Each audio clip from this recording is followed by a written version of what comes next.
வணக்கம் வணக்கம். நாளைக்கு பொங்கல்.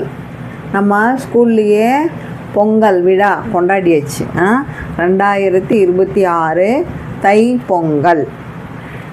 நம்ம பொங்கல் வச்சு சூரிய பகவானுக்கு சாமி கும்பிட்டாச்சு. சரியா? அதில் அந்த பொங்கல் செய்யும்போது என்னென்ன பொருள் ஒன்று தெரியணும்ல. பொங்கலை பார்த்தாச்சு. அந்த எழுத்தெல்லாம் தெரியாதுல்ல. காமிக்கிறேன் பார்.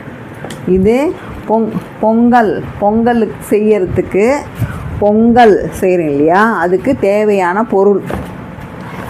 இங்கே என்ன பண்ணுறாங்க, பொங்கல் விழா கொண்டாடுறாங்க. பொங்கல் விழா.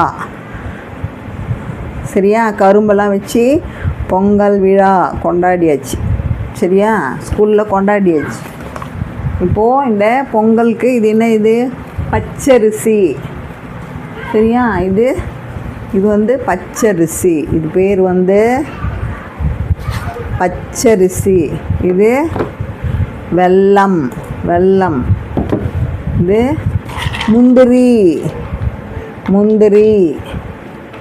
இது ஏலக்காய். இது நெய். சரியா? இது கரும்பு தெரியுதா? கரும்பு. இப்போ இதெல்லாம் வச்சு தான் நம்ம சாமி கும்பிட்றோம். சரியா? இந்த பேரெல்லாம் என்ன, பொங்கல் என்ன செய்கிறோன்னு தெரியும், ஆனால் அது பேர் தெரியாதுல்ல. அதனால் இதெல்லாம் தெரியணும். தை பொங்கல்னால் இது தைனா என்னது, தமிழ் மாதத்தோட பெயர் தை பொங்கல்.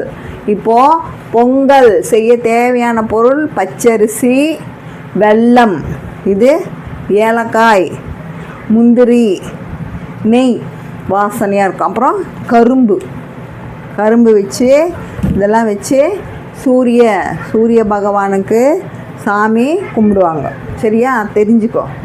நான் அப்புறமா இதெல்லாம் எழுத்தை கூட்டி சொல்லித்தரேன். தேங்க்யூ.